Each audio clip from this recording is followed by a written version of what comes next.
이명박 전 대통령은 검찰 수사가 보수 괴멸을 위한 것이라고 주장했습니다. 검찰 수사에 대하여 많은 국민들이 보수를 괴멸시키고 또한 이를 위한 정치 공작이자 노무현 전 대통령의 죽음을 거론하며 정치 보복이라고 거듭 강조했습니다. 노무현 대통령의 죽음에 대한 정치 보복이라고 보고 있습니다. 최근 검찰 수사는 처음부터 나를 목표로 하는 것이 분명합니다.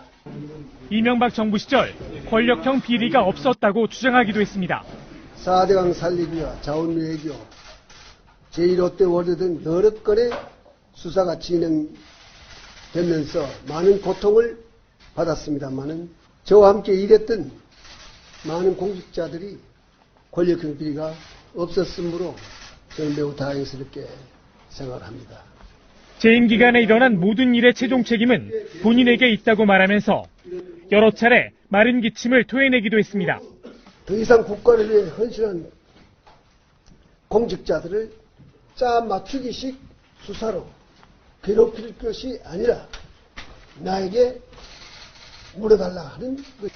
이 전 대통령은 사전에 배포된 원고에는 없던 평창올림픽 이야기로 발언을 마무리했습니다. 우리 국민 모두가 총단합해서 평창올림픽을 성공적으로 이루어냄으로써 우리의 국격을 다시 한번 높일 수 있는 3분 10초간의 회견 동안 본인의 혐의에 대한 해명은 한마디도 없었습니다. 기자들의 질문도 받지 않았습니다. 이 전 대통령이 퇴장하는 모습 뒤로 수도 선불안 편액이 걸려 있었습니다. 물이 불어나면 큰 배가 저절로 떠오른다는 뜻입니다.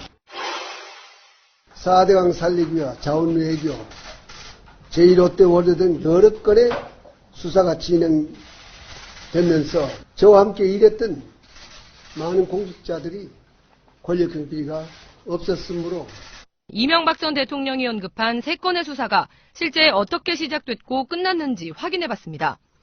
먼저 4대강 수사는 이 전 대통령 임기 중인 2013년 1월 국민권익위원회가 건설사 담합 의혹을 검찰에 수사 의뢰하면서 시작됐습니다. 같은 해 5월 정식 수사에 착수한 검찰은 4개월여 만에 11개 건설사 임직원 22명을 기소했습니다. 처음부터 권력형 비리 수사가 아니었던 겁니다. 또 2013년 3월 시작된 자원외교 수사는 흐지부지 끝났습니다. 의혹의 핵심에 섰던 성완종 전 경남기업 회장이 자살하면서 성 전 회장이 남긴 메모에 적힌 박근혜 정권 인사들의 뇌물 의혹이 더 크게 부각됐습니다. 제2롯데월드 인허가 로비 의혹에 대한 수사는 아예 착수조차 되지 않았습니다.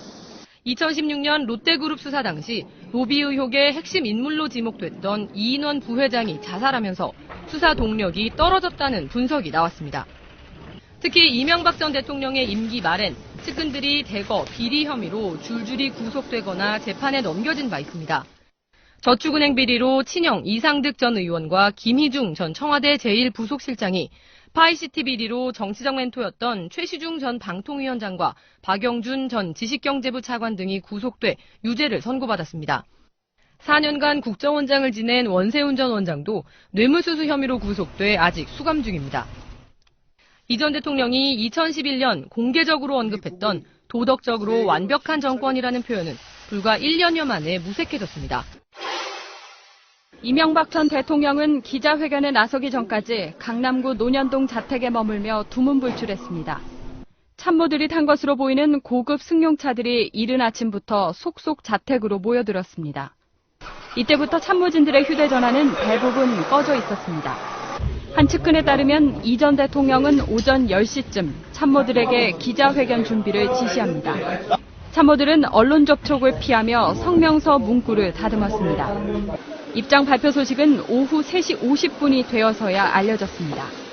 그로부터 10분 뒤 검은색 승용차에 몸을 실은 이 전 대통령은 삼성동 사무실을 향해 출발했습니다. 10여 분 뒤 사무실에 도착한 이명박 전 대통령은 취재진들의 질문을 받지 않고 곧바로 회견장으로 올라갔습니다. 오후 5시로 예정됐던 입장 발표는 한 차례 연기됐습니다. 이 전 대통령은 마지막까지 직접 회견문을 다듬었다고 합니다. 그리고 오후 5시 30분 마이크 앞에 섰습니다. 국민 여러분, 저는 매우 송구스럽고 참담스러운 심정으로 이 자리에 섰습니다. 오후 6시 30분 이 전 대통령은 역시나 쏟아지는 질문에 답하지 않고 사무실을 떠났습니다. 나에게 질문하라고 하셨는데 검찰서에 응할 수 있다는 의미십니까? 트위터가 진짜 언론입니다. 오늘은 사건의 엄중함 때문에 여러분들을 소개할 시간이 없습니다. 야수님. 예, 안녕하세요. 야수라는 걸 생략하겠습니다. 자, 마차님. 안녕하세요, 마차입니다. 그리고 우리 명종님은 일본 여행 가셨어요. 모모를 모시고. 팔순 기념 네. 여행이라고. 효자입니다. 자, 금방 돌아오십니다. 오랜 시간 동안 가실 건 아니고 방사능이 오염된 지역에 가서 참 개고생하시겠다라는 말씀 드려봐요. 깨끗하게 소독돼서 오시겠네요. 네. 자, 그러면 오늘 사건의 엄중함이란 드디어 이명박이 공식적으로 입을 열었다. 물론 그 발해행 갈 때라든지 등등 몇 마디 한 적은 있습니다. 그리고 다스 물어보니까 왜 그걸 나한테 나인데 물으십니까? 라는 그 사투리 있잖아요. 나인데가 뭐야? 나에게 묻지 마시오. 이런 뜻이었습니다. 자, 그런데 오늘은 이명박이 직접 일종의 성명서 같은 걸 발표한 거죠. 자, 그 성명서를 한번 들으면서 이야기를 한번 해보겠습니다. 자, 이명박의 목소리를 들으면서 여러분 좀 역겨우시겠지만 참으시고요. 목소리를 들으면서 한번 가보겠습니다. 국민 여러분, 저는 매우 송구스럽고 참담스러운 심정으로 이 자리에 섰습니다. 국민 여러분, 대한민국은 짧은 기간에 산업화와 민주화를 모두 성공적으로 이루어낸 나라입니다. 저는 대한민국 제17대 대통령으로서 이런 자랑스러운 역사를 지키겠다는 마음가짐으로 국정수행에 임했습니다. 퇴임 후 지난 5년 동안 저는 4대강 살리기와 자원외교, 제1롯데월드 등 여러 건의 수사가 진행되면서 많은 고통을 받았습니다마는 저와 함께 일했던 많은 공직자들이 권력형 비리가 없었으므로 저는 매우 다행스럽게 생각합니다. 자, 일단 여기까지요. 매우 송구스럽고 참담한 심정으로 이 자리에 섰습니다. 정확히는 참담스러운이라는 이상한 말을 썼죠. 참담스러운. 네.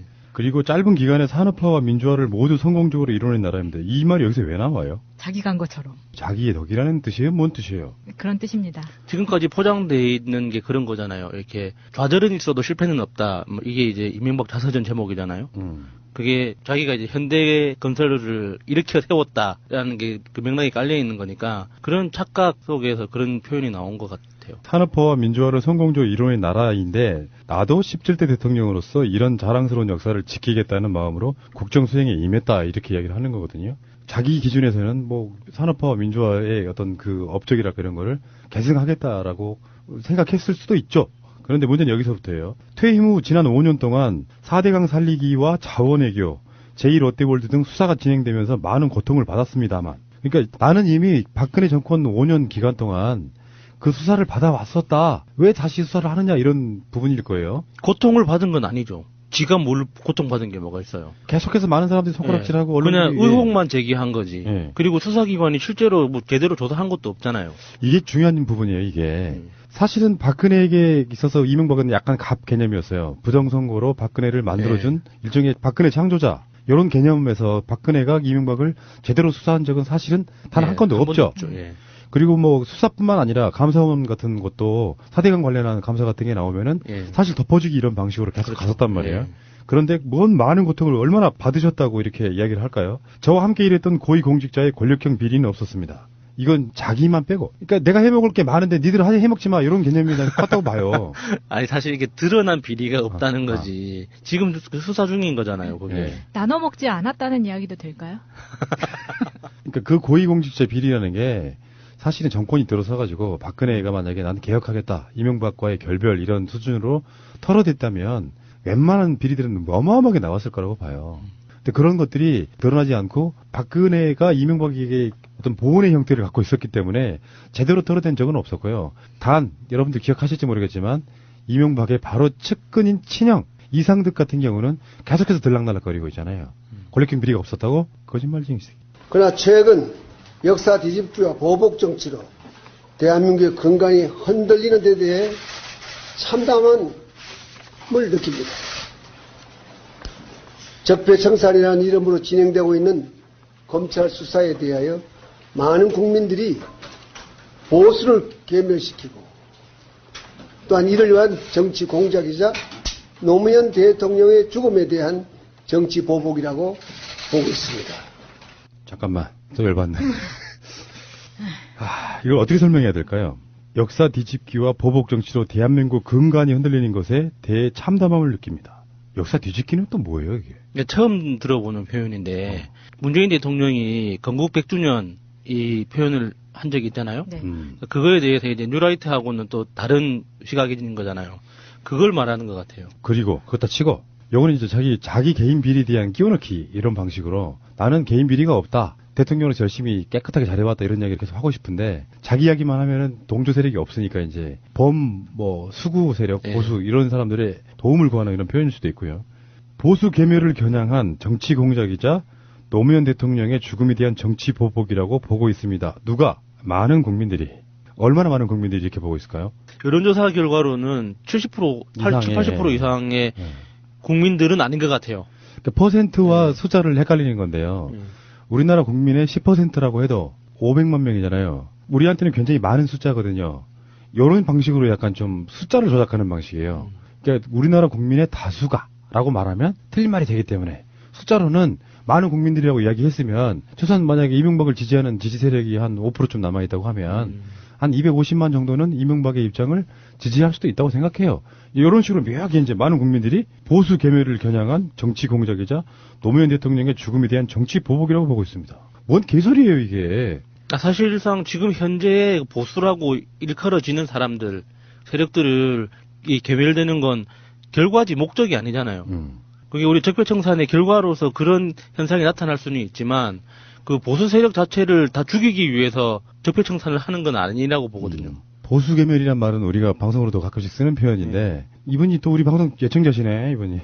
보수 계멸. 보수 계멸을 수사를 하는 게 아니고 아까 여수님 말씀처럼 수사하다 보면 보수가 계멸됐을 때 있겠다는 지들이 느낄 의식인 거고 노무현 대통령의 죽음에 대한 정치 보복이라고 보고 있다.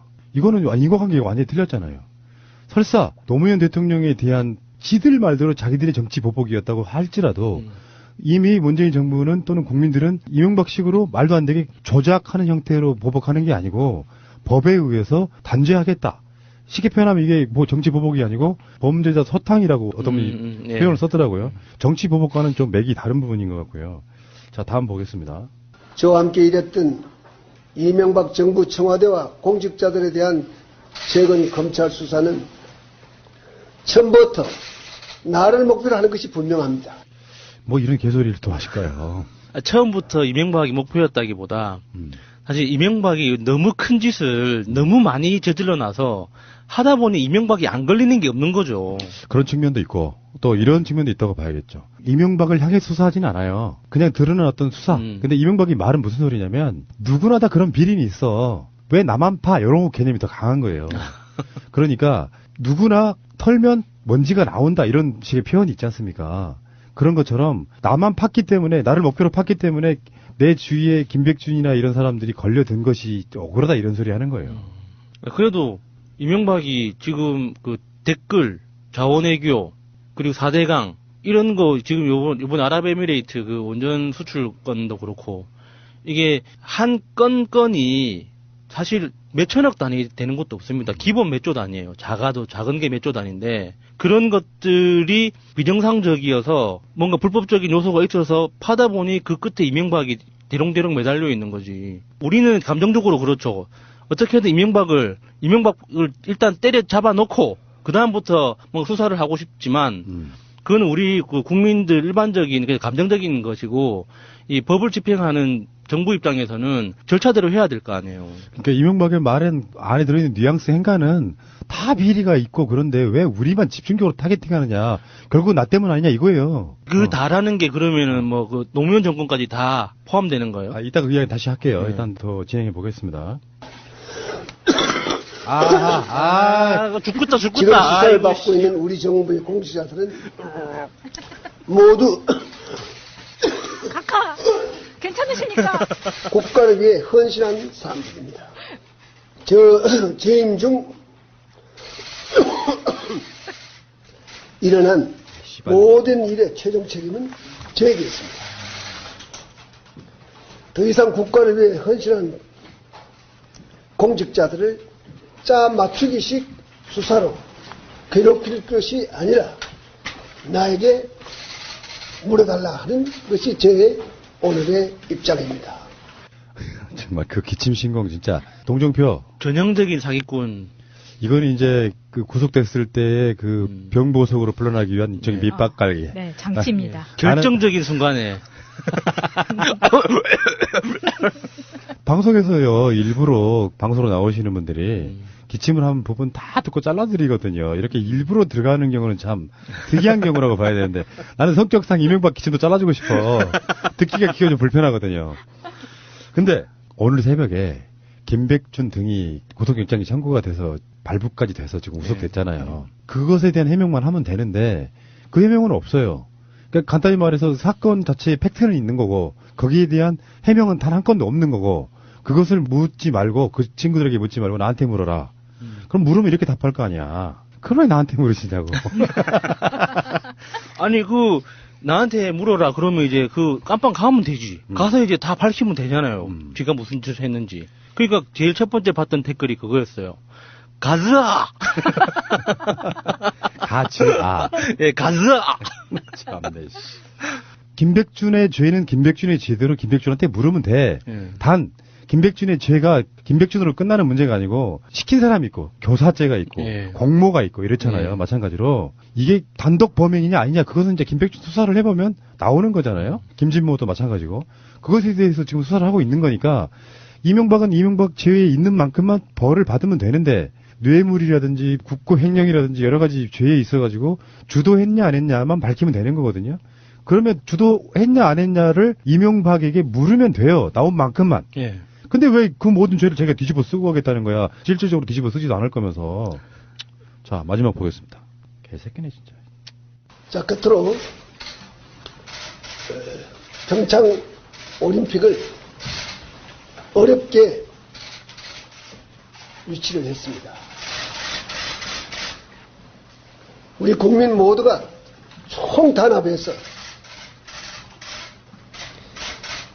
평창 올림픽을 성공적으로 이루어냄으로써 우리의 국격을 다시 한번 높일 수 있는 그런 좋은 계기가 되기를 소망합니다.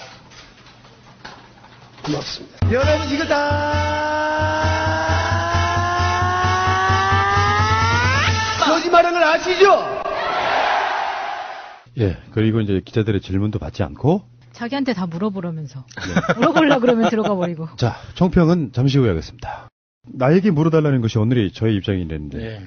근데 이건 흐름이 있거든요. 이명박의 오늘의 이 입장 표명이 이걸로만 분석할 수는 없어요. 바로 어제 이재호의 말부터 우리가 면밀하게 들어가 봐야 돼요. 이런 식이면 전쟁한다? 이렇게 협박했거든요. 이재호가 한 말 중에 정말 기함했던 것 중에 하나가 이명박 정권 때는 굉장히 청렴했다. 도덕적으로 완벽한 정부. 근데 이게 나는 이재호는 그렇게 생각할 수 있다고 봐요. 사실 권력의 쭉정이에요. 그 외곽에 있었던. 그때 이명박 측근들을 상징하는 건 뭐 옛날에 정두원이네 이재호는 이렇게 이야기를 하지만 그런 자들은 사실은 이명박 패밀리라고 보기는 힘들어요. 정치적 비중이 있는 약간 동반자들 개념이지. 네. 이재호는 은평구에서 왜 그런 걸 안 받고 사는 사람이라고 알려져 있어요. 네. 속은 어떤지 모르겠지만 자기 입장에서는 억울할 수 있습니다. 그 어떤 팩트나 상황에 대해서. 그런데 이명박은 정말 최측근들 딱 몇 사람, 김백준 등 몇 사람들과 자기들 패밀리로 해명했을 가능성이 굉장히 높아요. 모를 가능성은 높은데 문제는 이재호 같은 자들은 정치인의 비중으로서의 스피커가 큰 사람 이런 사람들을 동원해가지고 일단 띄워요. 한쪽에서는 협박하고 그게 뭐냐 전쟁이라는 게 제가 말씀드렸지만 김대중 노무현 정부 때의 비리를 우리가 깔 거야 갖고 있는 거 있어 이런 느낌이거든요. 전쟁이라는 게 뭐가 있겠어요. 같이 서로 폭로전하자 이런 걸 수도 있거든요. 그렇게 한쪽에서 협박하고 만약에 이명박이 이재호 같은 워딩을 했다면 이명박 죽어요. 바로 구속이에요. 국민들 심정적으로는 저 개새끼가 다 있네. 할 수 있으니까 최대한 나름대로는 말을 아껴가면서 한 말이에요. 근데 마지막에 평창올림픽은 정말 코미디 같은 이야기 아닙니까? 그거는 원래 나눠졌던 보도자료에도 없던 이야기였죠. 국민들한테 각성시키는 거예요. 평창올림픽 내가 유치했어. 그래서 어쩌라고. 동반 입장! 양반 입장까지는 안 바랄 것 같고 평창 올림픽 내가 유치했는데 그걸로 덕보면서 나 좀 봐줘 국민들아. 그러면 올림픽 끝나고 구속하면 되겠네요. 그 지금 얼마나 골칫덩어리인데 안 해도 되는 올림픽 아니었어요, 사실? 이미 하기로 한 건데 잘 합시다. 그러니까 사실 그런 건 있어. 뭐 올림픽을 한다고 해서 국격이라 뭐 국가적인 게 막 올라가고 그런 상황은 아니고 공교롭게도 북한이 와줌으로써 묘한 터닝 포인트가 돼서 도움이 되고 있는 건 사실이지만 전 정부가 유치한 거라고 해서 잘못할 수가 없는 부분이거든요. 국제대회 중에 어마어마한 이벤트이기 때문에 이 부분에 대해서 이명박이 이렇게 숟가락 딱 얹으면서 내가 유치한 거야라고 한 번 더 각성시켜주는 거 정말 웃기네요. 만약에 지금 겨울올림픽을 유치하자는 의견이 있으면은 다들 반대할 겁니다. 나도 반대할 거고. 하지만 이미 유치한 거면, 기왕 한 거면 잘 해내야죠. 국가의 연속성 때문에 그렇죠. 누가 유치했건, 전두환이 유치했더라도, 그렇죠. 박정희가 유치했더라도 할 건 해야죠. 그런 부분이고요. 여러분들의 전체 평 한번 들어볼게요. 제가 그 중학생 때 전두환 노태우가 법정에서 그 판결을 받았었거든요. 그때가 제가 중학교 1학년이었나 2학년이었나 하여튼 그렇게 3학년은 아니었는데 뭐 청문회나 법정에서 이루어지는 그 판결 내용들을 보면서 너무 부들부들 떨어가지고 그 벽에다가 머리를 쥐어박은 적이 있어요. 너무 분노해가지고. 중학생 때? 예. 그때 기억이 났어요. 이명박이 씨부리는 걸 보면서. 이게 전형적인 사기꾼이거든요. 사기꾼은 죽는 그 순간까지도 억울하다고 합니다. 그러니까 지가 무슨 짓을 한지 알지만 자기 내적으로는 이미 합리화가 다 끝난 거예요. 그래서 나처럼 착하고 깨끗한 사람한테 왜 이러지 사람들이? 그래서 이게 폭력적인 상상을 하기 싫은데 자꾸 상상하게 돼요. 광화문 한복판에 세워놓고 온 국민이 줄 서서 땅콩 한 대씩 때리는 피가 날 때까지. 야게. 그래서 피가 나요 그렇게 때려도. 저는 일단 이명박이 나올 때마다 항상 그런 걸 느꼈어요. 아, 어떻게 하면 사람이 저렇게 뻔뻔해질 수 있을까. 정권 말기쯤에는 이런 농담을 자주 했었거든요. 나도 이명박이 다니는 학원에 다녀보고 싶다. 저렇게 뻔뻔해져 보고 싶다. 근데 오늘도 똑같은 걸 느꼈고요. 저번 방송에도 말씀을 드렸었지만 정말 이 나이가 지금 70대 중반이잖아요. 관리가 이렇게 중요하구나. 정말 사람이 너무 싫은데 70대 후반이에요, 후반. 네. 78. 인터넷에 카페에서 보면요. 이명박 얼굴만 딱 잘라놓고 몸만 딱 보여주고 누구냐고 물어보는 이런 글들이 있어요. 그런데 그 수트빨만 보면 굉장히 막 유재석 못지 않는 거예요. 근데 얼굴을 딱 보여주면 사람들이 뜨어 하는 거죠. 근데 오늘도 뭐 샤넬 복숭아 맵에를 바른 듯한 뽀송한 얼굴 더 꼴 보기 싫었습니다. 결정적인 그 부분은 바로 같은 날 새벽에 최측근 두 사람이 구속된 상황에 대한 사과도 좀 해야 되고요. 네. 맞죠. 명백히 드러난 팩트가 있잖아요. 특히 김백준 씨 같은 경우는 40년 동안 무려 40년 동안 자기 지갑 살아있는 지갑 노릇을 했는데 측근으로서의 안타까운 마음이라도 어느 정도 간접적으로라도 좀 표현해야 되는 게 사람의 도리 아닌가 싶어요. 그러니까 김백준이 그냥 이명박이에요. 나는 생긴 것도 구분이 안 가더라. 근데 그런 사람이 국정원으로부터 특활비 4억 받았고요. 그 이야기 했잖아요. 제가 뭐 다른 방송에서 나온 이야기지만 국정원의 기조실장 이하 예산을 담당하는 예산관들 이런 사람들이 직접 줬다는 증언이 나왔고 심지어는 기조실장이 직접 청와대 들어가서 이것을 이렇게 쓰시면 안 돼요라고까지 얘기했다는데 자기는 그 시스템이 있는지도 몰랐다 이런 식으로 거짓말했잖아요. 돈에 대해서 과연 이명박이 모르는 게 있을까요? 네. 대한민국 돈의 움직임에 대해 중에서 다른 정권의 우리 민주정권의 대통령들이라면 그렇게 최측근이었던 사람들이 뇌물로 국정원의 특활비를 썼다고 하면 일단 국민 여러분께 정말 죄송합니다. 이 부분은 제 불찰입니다라고까지 이야기하고 해야 되는데 이 사람들을 국가에 헌신한 공직자라고 그래요. 제가 그 김백준 구속되는 거를 보면서 지금 문재인 정권에서 앞서 나서지 않는다는 삼철과 비교를 해봤을 때 이 김백준이 보면 고려대 상과대학 MBA 2년 선배더라고요. 그때부터 이제 40년에 이 인연이 생긴 건데 나중에 보면은 이 이명박 정권 때 김백준의 아들을 메릴 린치의 서울 지점장으로 앉힙니다. 그게 보면은 우리나라에서 1조를 투자를 해가지고 다 잃어가면서도 이 자리를 내주는 그 과정이 있더라고요. 김백준은 빠져나갈 수가 없는 거죠. 자, 그러면은 트위터의 반응 한번 보겠습니다. 키워드는 이명박입니다. 주진우 기자의 트윗입니다. 허무맹랑한 소설 같은 범죄를 저지른 건 바로 너였어요. 이명박 각하. 그 펌프 계정에서 나온 건데요. 이명박 전 대통령의 성명을 사실만 남기고 소장해봤대요. 그래서 사실이 아닌 것들 다 지워서 지금 다시 하니까 이렇게 나옵니다. 저는 이 자리에 섰다. 대한민국은 짧은 기간에 산업화 이뤄낸 나라다. 저는 대한민국 대통령으로서 4대강 살리기와 자원외교 제1롯데월드로 대한민국 근간이 흔들리는데 대참담함을 느낀다. 적폐청산이라는 이름으로 진행되고 있는 검찰 수사에 대해 많은 국민들이 모든 일의 최종 책임은 나에게 물어달라는 입장이다. 끝으로 평창올림픽을 어렵게 유치했다. 그리고 MB가 나와서 기자들과 악수를 하면서 나 손 씻고 왔다 이렇게 이야기를 했다고 하죠. 전우치님, 이명박이 카메라 앞에서 입장을 발표해야 할 정도가 되었구나. 다스. 이게 상당히 큰 소득이죠. 그동안 우리가 열심히 노력했던 것 중에 다스가 누구 거냐라고 그 질문으로 시작된 첫 번째 결과물 같은 거잖아요. 일체유심조님, 이거 다 거짓말인 거 아시죠? 정답이네. 노회찬 의원이 이명박의 기자회견을 평가를 했는데요. 기자회견도 아니지 사실은. 일방적인 낭독이지. 끌려가는 게 싫어서 스스로 검찰 출두 의지를 밝힌 것이다. 끌려가는 게 싫어서. 박지원 의원 쪽에서도 이런 이야기를 했네요. 이명박 기자회견은 노 대통령 죽음에 대한 보복이란 말은 선전포고다.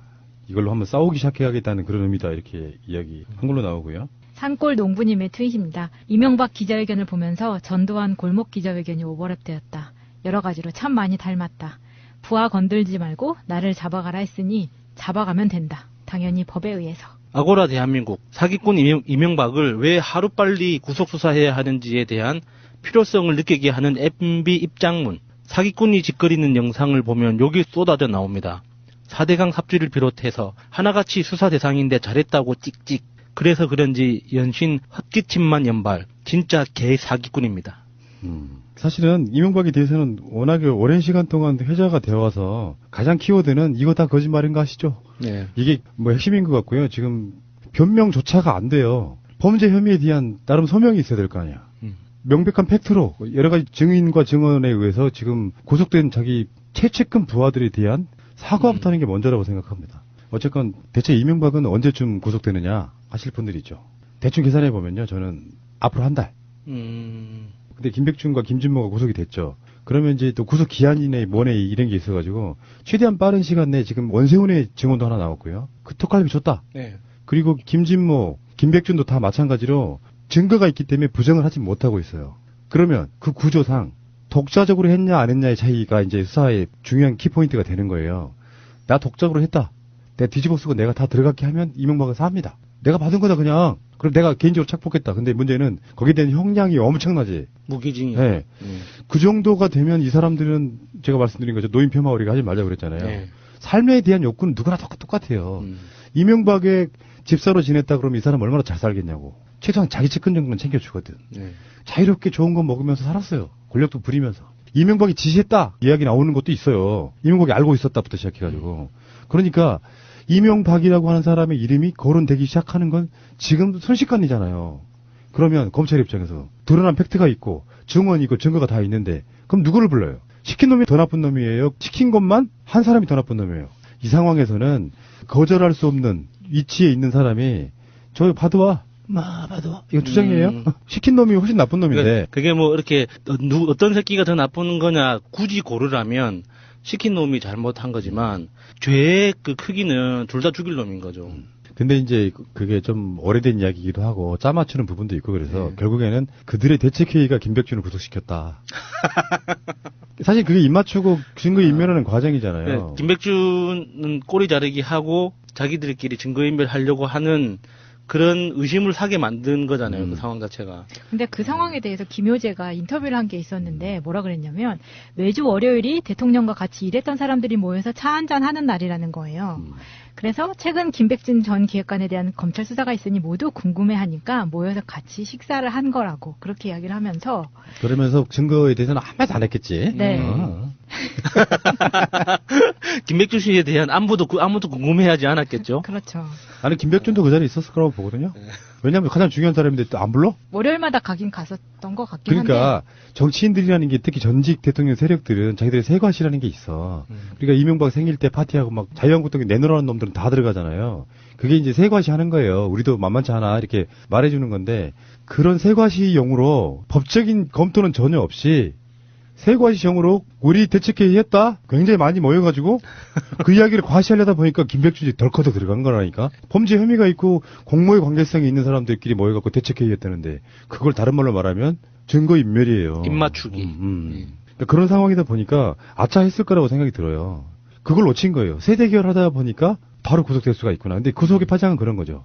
직접 만날 수가 없고 통화할 수 없으니까 설사 서로 간에 교류를 한다고 해도 변호사 통해서밖에 못하죠. 근데 변호사가 알 수도 있고 모를 수도 있는 애매모호한 얘기들에 대한 어떤 그게 굉장히 힘들어지는 부분이 있을 거라고 생각해요. 왜냐면 그게 집사 정도면 중간 사이에 아무것도 없는 관계잖아요. 그렇죠. 이명박의 알몸까지 다 아는 사람이에요. 그런 정도의 관계가 지금 구속이 됐다고 하면은 여론의 관심을 받을수록 불리해지잖아요. 그렇게 되면 이명박이 더 불리해지는 상황이라 가급적이 만나서려고 해. 근데 오죽했으면 나섰겠냐는 거죠. 더 이상 방법이 없잖아요. 제가 이 상황에서 무슨 핑계를 댈 거예요. 그래서 지금 검찰에서도 그 문무일 총장 등이 이제 뭐 정치 보복이라는 표현에 대해서 좀 발끈한 부분도 있죠, 지금. 정치 보복을 주장하니까 이제 문무일 총장이 이렇게 말했죠. 법 절차대로 하겠다. 되게 간단하게 얘기했어요. 법 절차대로 하겠다. 제일 무서운 말이죠. 법대로 해.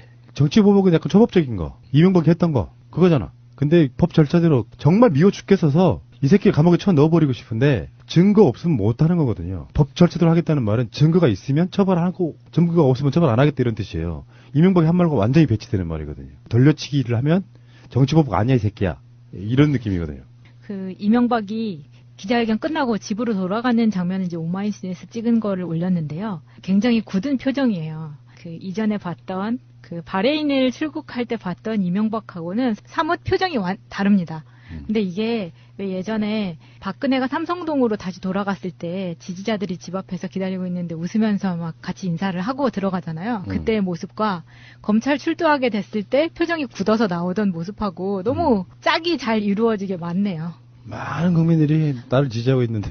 근데 이명박은 그 삼성동 사무소 앞에서 지지자 한 명 누구 하나 피켓 들고 서 있는 사람도 없잖아요. 부끄러워요, 진짜. 예. 정말 많은 국민들이 몇백 명? 그 중에 이명박이랑 같은 이슈만 모아도. 사실 지금 상황에서 이명박의 직계 가족, 배우자와 직계 가족을 제외한 사람들 중에 누가 이명박을 가슴속으로부터 지키고 싶고 보호하고 싶고 보듬어주고 싶은 사람이 누가 있을까요? 진짜 기함하겠다 진짜. 네. 그냥 이게 돈으로 엮여있기 때문에 어쩔 수 없이 경제적인 이유 때문에 그냥 싫은 소리를 못하는 사람은 있을지라도 이게 가슴속에 우러나오는 지지자가 과연 있을까 싶어요 진짜. 자기네 정권이 깨끗했다고 말하는 건 참 어쩌면 난 이건 인정해 줄 수 있어. 정책 이런 걸 가장한 사실상의 불법인데 불법성을 찾기가 굉장히 애매모호한 짓거리들로 돈을 해먹었다는 우리가 뭐 익히 알고 있는 이야기인데 그랬기 때문에 자기 공직자들은 비리가 없다고 하는 것도 논리적으로 말이 안 되고요. 그 다음에 자기가 만들어낸 박근혜 정권이라는 부분을 한번 생각해 봐야 되죠. 이상득은 또 어디 갔으며 이명박 자체가 굳이 하지 말아야 될 변명을 한 거라고 봐요. 왜? 그만큼 쫓기고 있으니까 저는 그렇게 봅니다. 올림픽 끝나고 들어가지 않을까요? 올림픽 끝나고? 예. 올림픽이 끝나면은 2월 달이 올림픽 끝나는 게 2월 25일 이 동계 올림픽 폐막일이거든요. 예. 너무 오래 기다리는데? 그러니까 이게 뭔가 좀 전 세계적인 주목을 받아야 되잖아요. 지금 만약에 들어가면 그 수사 과정이 또 올림픽에 덮인단 말이죠. 중요한 거는 구속이라는 그 이벤트가 중요한 게 아니라 구속 이후에 계속 수사하고 진행되는 재판 과정이 진짜백인데 그 중간에 올림픽 때문에 끊어지면 희석이 되는 게 있으니까 좀 답답하더라도 올림픽 끝나고 속전속결로 가죠. 속전속결도 좋긴 한데 그냥 제 개인적인 의견은 제대로 이제 후려치려면 두드려 패야죠. 넣기 전에 좋은 거 많이 먹이고 개고기 많이 먹으라 하고 그 사이에 하면서. 계속해서 증거가 인멸될까봐 좀 걱정. 지금 나와 있는 것만 가지고도 차고 넘치는 거죠. 알겠습니다. 지친다. 너무 오래 기다렸어요. 이명박 구속시키려고 했던 거는 벌써 5년 전부터 시작한 이야기니까 네. 너무 기다렸어요. 그리고 이명박이 우리한테 준 스트레스 저는 구상권 청구한다고. 예, 정권 연장을 위한 싱크탱크 36번째 시간입니다. 오늘도 여러분들이 나와주셨는데 오늘은 또 특별한 손님이 또 오랜만에 한번 나오셨네요. 자, 나오신 분들 소개를 해드리겠습니다. 이 시간에 긴장되시잖아요. 네. 누구를 소개할지 몰라 이제. 항상 랜덤하게 소개를 하셔가지고. 예. 정초원 연구원님. 네, 안녕하세요. 저는 어서 오십시오. 혀를 찔렀습니다.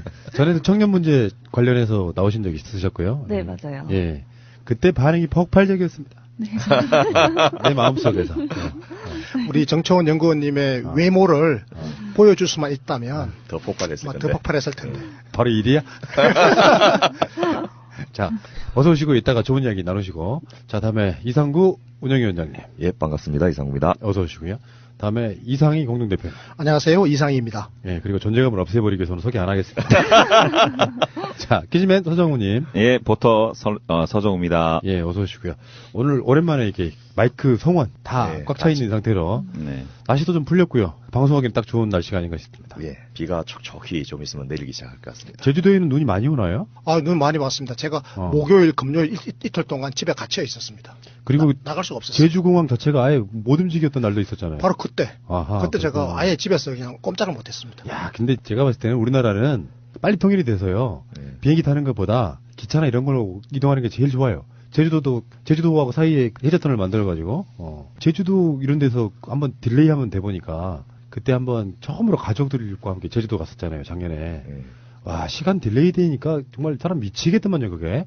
근데 이틀 막 이렇게 딜레이 되면은, 어떻게 해요, 그게? 공항에서 모포 매트리스 갖다 주고 거기서 자고 이게 뭔지 이게. 그 비행기 딜레이 됐을 때 가장 심각한 건 그 불륜 커플들이 놀러 갔을 때 진짜 심각해. 생각하는 건 참 뭔가 경험이 있어야지 알 수 있는. 뉴스에 나오는 걸 많이 봤습니다. 네. 뉴스에 그런 이야기는 안 나오거든요. 나오는 그 얘기도 좀씩 나와요. 이게. 참 미치겠네. 아, 그래요? 이렇게 하기라도 재밌게 하는 거예요. 아주 옛날에 그 선데이 서울 이런 데 나온 이야기죠. 대복지국가 소사이어티에 저런 쌈마이가 있다는 게 참. 쌈마이. 그렇습니다. 네. 자, 쌈마이 담당. 자, 그 쌈마이의 고급스러운 퀴즈 한번 보겠습니다. 네. 자, 이번 주부터는 이제 해외 복지 제도를 조금씩 소개하는 시간을 가져볼까 하는데요. 오늘은 첫 번째로 이제 덴마크의 교육 지원 제도를 좀 말씀드릴게요. 저희 복지국가 소사이어티하고 EBS하고 공동으로 기획해서 제작한 다큐 프라임 복지국가를 가다 시리즈에 보면 덴마크의 경우는 학비나 도서 구입비, 각종 스펙 관련 비용이나 기숙사비 등 주거비가 하나도 들지 않는데도 불구하고 거기에다가 또 매월 98만 원의 학생 수당을 지급합니다. 대단하지 않습니까? 우리나라도 좀 빨리 좋아졌으면 좋겠습니다. 오늘은 여기까지 하고요. 자, 짧은 광고 일단 저희 지난주에도 말씀드린 것처럼 이칼람 카드 뉴스 검색 좀 부탁드리고요. 유튜브에서. 그다음에 이번 주에 나온 건 81회 제목이 보편적 아동수당을 요구한다. 이런 내용입니다. 저희 대표님이 이거 관련해서 여러 방송에서 인터뷰를 굉장히 많이 하셨기 때문에 굉장한 전문가니까요. 좀 기대하시고 들어주시면 고맙겠습니다. 모처럼 만에 우리 버터가 아주 좋은 이야기를 하고 있습니다. 아주 좋습니다. 잘하고 있습니다. 좋은 얘기란 대표님을 칭찬하는 얘기죠. 아니, 저를 칭찬하는 게 아니고 이 칼럼을 홍보해 주는 거. 네, 그게 그거 아닌가요? 네, 좋습니다. 자, 지난주 문제. 2018년 정부는 사람 중심 경제의 본격적인 구현을 통해 국민소득 3만 불 시대에 걸맞는 국민 삶의 변화를 창출하기 위해 5가지 경제 정책 방향을 발표했습니다. 다음 중 이에 해당하지 않는 것은 무엇일까요? 거의 다 맞춰주셨습니다. 6번 대기업 중심의 성장 주도 경제. 이건 이제 아니죠, 이거는. 네. 자, 이번 주 문제.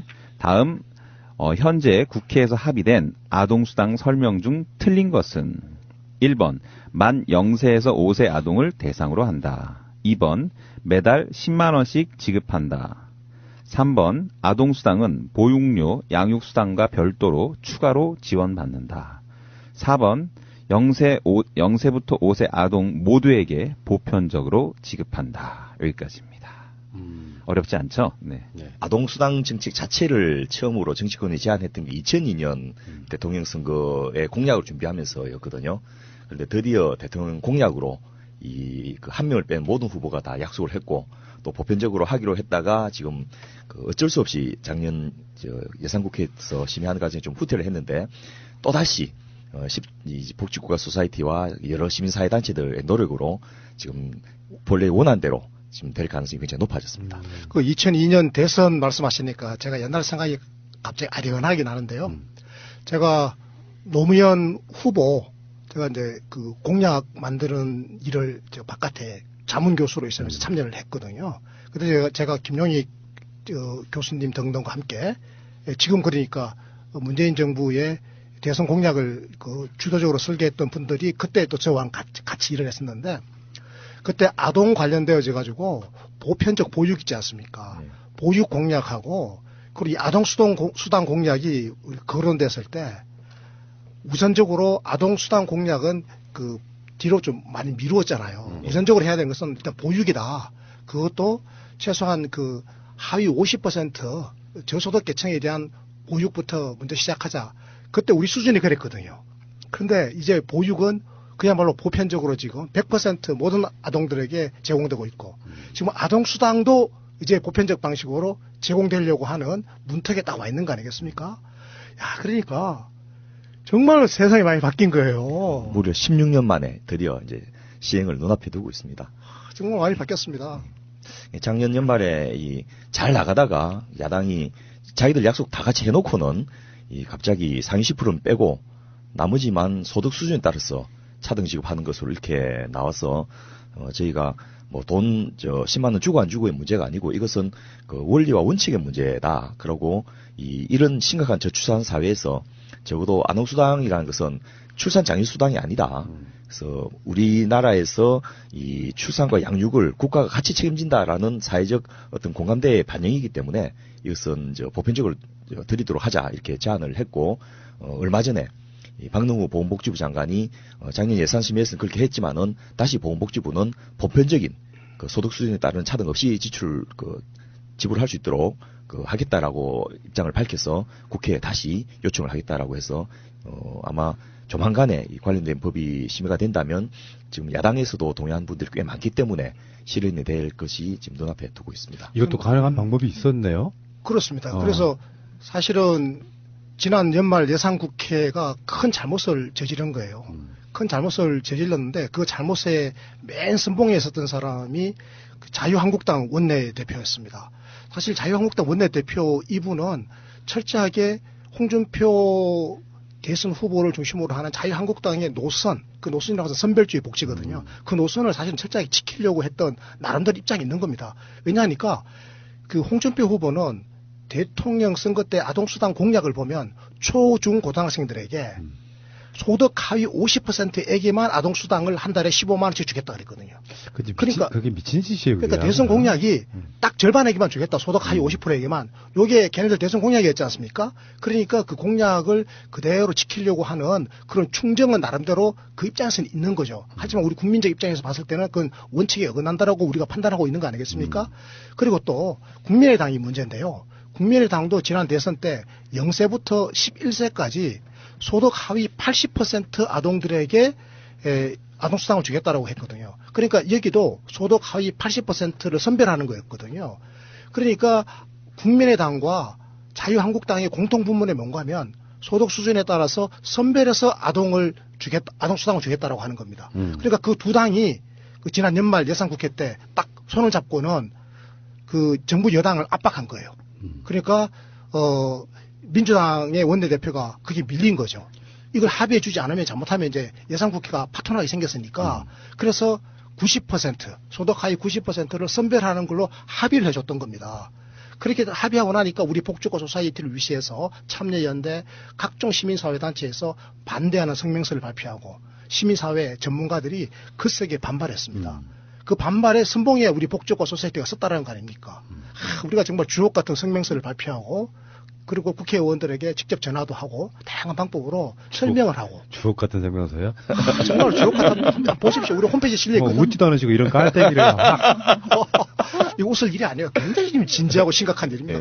그랬더니 이게 이제 공론화가 된 거예요.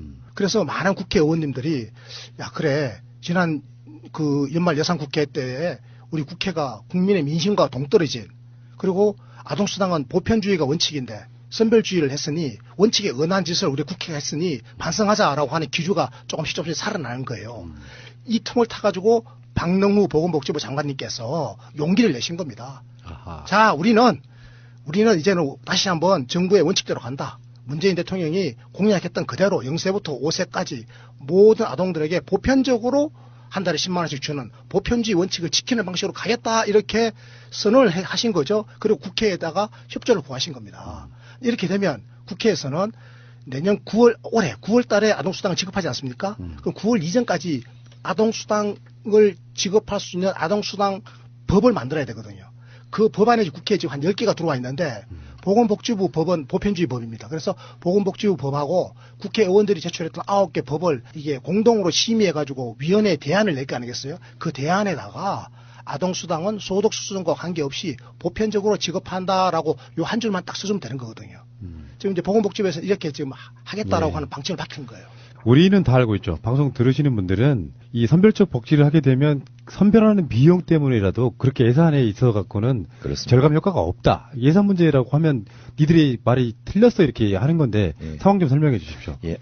실제로 10%한테 안 줌으로써 세이브할 수 있는 비용이 한 1,800억 정도에 불과한데요. 그 10%를 선별해내는 비용이 1,150억이 드는 거예요.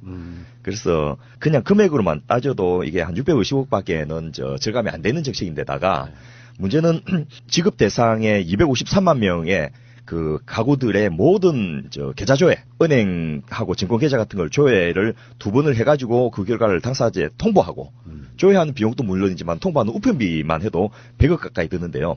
더 기분 나쁜 거는 우리가 이 무상급식 할 때 아버지의 소득 증명원을 건강보험공단 지사에 가서 떼가지고 나 못 삽니다 하고 제출하는 것이 굉장히 아이들을 차별하게 한다 이런 것이 국민들의 공감대를 많이 얻었는데요. 이게 똑같습니다.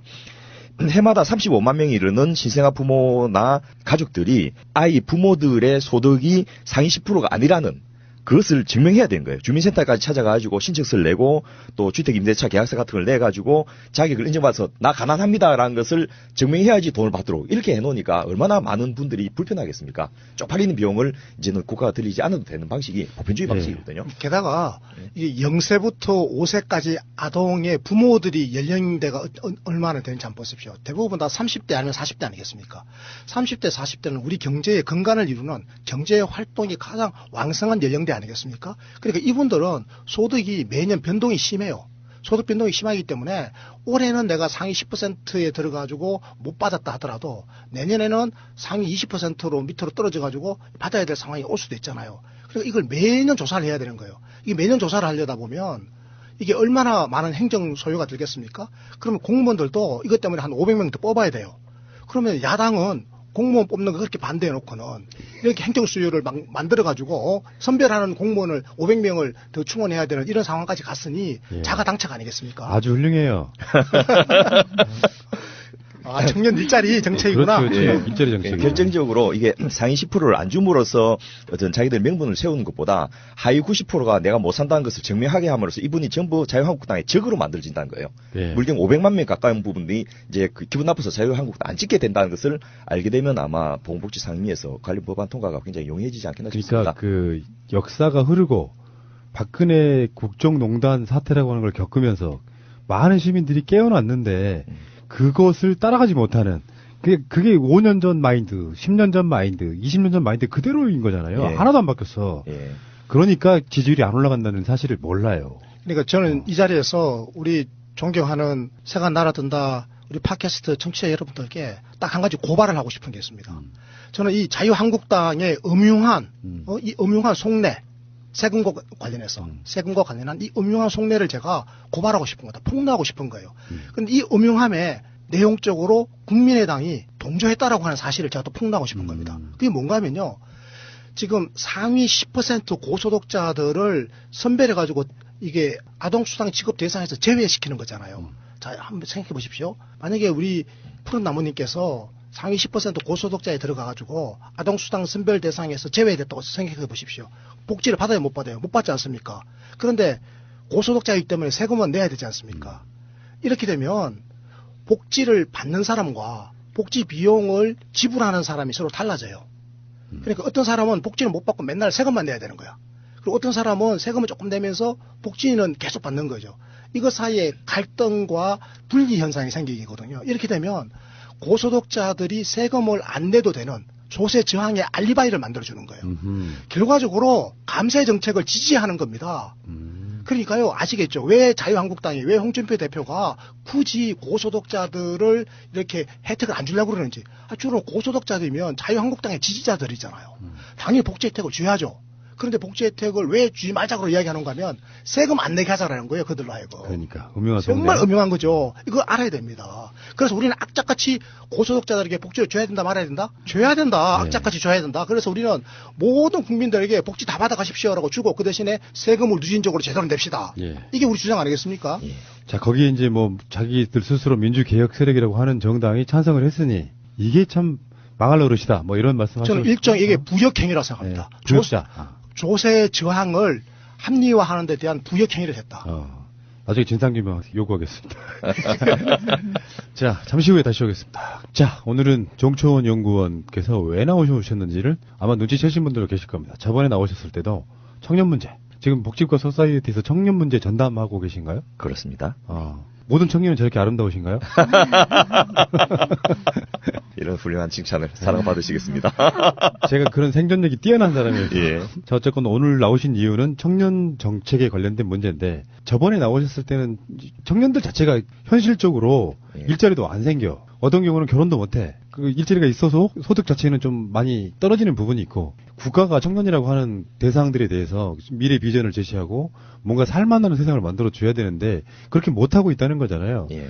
그러니까 정부가 바뀌었지만 정책이랄까 이런 것들은 굉장히 느리게 가잖아요. 어떤 반대에 의해서도 느리게 가고 그렇다 보니 청년들은 당연히 죽게 생겼으니까 아우성치고 뭐 이런 현상이라고 봐요. 특히 이제 신년이 되면서 이 청년 실업에 관련된 수치가 발표되고 이렇게 하다 보니까 각 언론사들도 그 특집으로 신년 특집이나 작년 연말에 내년 특집으로 뭐 부들부들 청년들 또 청년에게 공정한 출발선을 이런 식으로 굉장히 많은 그 기사들을 쏟아내고 있고요. 일각에서는 대통령이 바뀌었는데 왜 청년들의 삶이 안 나아지느냐 뭐 이런 조바심에 나서 그런 항의도 일부 있고요.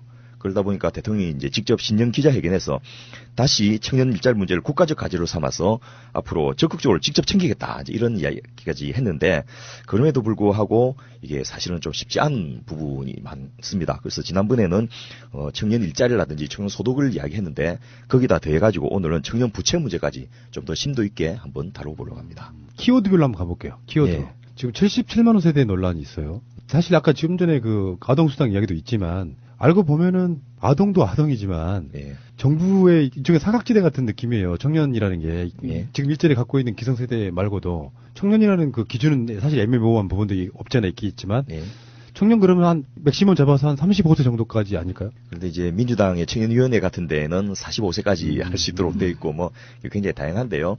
지금 키워드 중에 제일 유명한 중요한 것은 이제 77만 원 세대라고 해서 옛날 87만 원 세대보다 더 하락한 이런 그 규정이 나왔는데 이게 사실은 조금 무리가 있는 표현이어서 그 부분은 우리 정치원 연구원께서 좀 설명을 해 주시죠. 네, 77만 원 세대라는 말이 기사화되면서 이게 정말 맞는 말이냐, 이만큼 청년들이 힘든 게 사실이냐 이런 논란들이 일어났었는데요. 사실 이런 두 입장 모두가 저는 맞는 말이라고 생각합니다. 사실 이 77만 원이라는 말이 그 청년들의 노동시장에서의 위치나 근로시간 등을 전혀 고려하지 않은 그런 수치라고 생각을 하는데요. 그 기사에서 말했던 월소득 77만 원 세대는 주로 30대 미만 청년층을 지칭을 하고 있습니다. 그런데 우리나라는 10명 중 7명이 대학에 진학을 하고 있고 그래서 30대 미만 청년들은 대부분 아직 학교 수업을 듣고 있는 학생들입니다. 그래서 하루 종일 일하기가 어려운 그런 상황이죠. 또 20대 후반은 졸업 후에 취업 준비를 하고 있는 그런 나이입니다. 그래서 지금처럼 높은 청년 실업률이 보여주듯이 취업이 어려운 상황에서는 구직 준비를 하느라 소득이 없는 그런 청년들이 대부분입니다.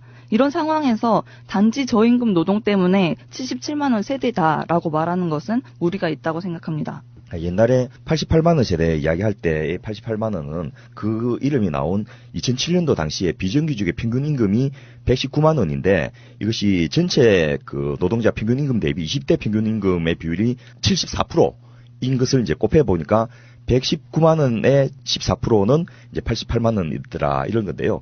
그걸 이제 현재의 최저임금 인상이라든지 이런 것까지를 포함해 가지고 계산해 보면 지금은 그보다 좀 많아진 거죠.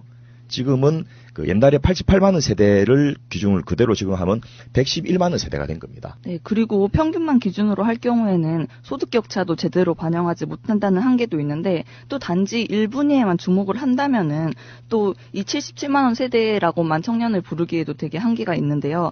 1분위로만 따지면은 30대도 월 83만 원이고 50대도 86만 원, 60대도 73만 원으로 다 88만 원 이하인 세대입니다.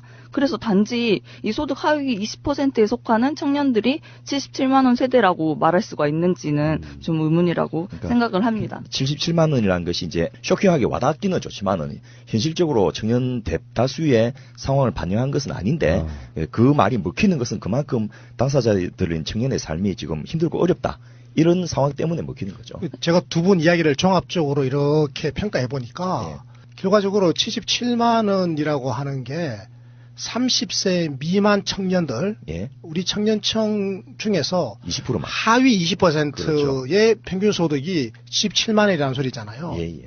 그런데 전체적으로 보면 뭐 고소득 청년도 있고 또 청년의 소득 괜찮은 사람들도 있잖아요. 예. 이렇게 보면 청년들 내부의 심각한 이 소득 격차 내지는 소득 양극화를 설명해 주는 용어로 77만 원 세대라고 하는 말이 등장하지 않았는가 이런 생각이 드는데 어떻게 생각하세요? 네, 정말 중요한 지적을 해주셨는데요. 이렇게 77만 원 세대라는 단위로 청년 세대를 통칭하면서 이 모두 기사에서 언급하지 않았던 부분이 30대 미만 1분위 청년층의 소득은 감소했는데 5분위 청년층의 소득은 증가했습니다. 즉 청년층 내에서 이 상위 20%와 하위 20% 청년 간의 격차가 더 확대됐다는 거죠.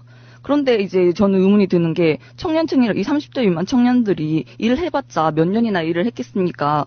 그런데 벌써부터 청년층 사이에서 소득 격차가 이렇게 많이 벌어지고 있다는 게 아빠의 상식적으로 후광? 네, 아빠의 후광? 네, 저는 이런 부분들이 아닐까. 그래서 이 상식적으로 납득이 안 되는 이 불평등한 상황에서부터 청년들이 사회에 대한 그런 뭐 금수저 흑수저 논란에서도 알 수 있다시피 그런 이 불평등한 데에 대한 불만이 나타나는 게 아닌가 생각이 듭니다. 예, 이게 굉장히 재미난 현상으로 이제 귀결되는데요.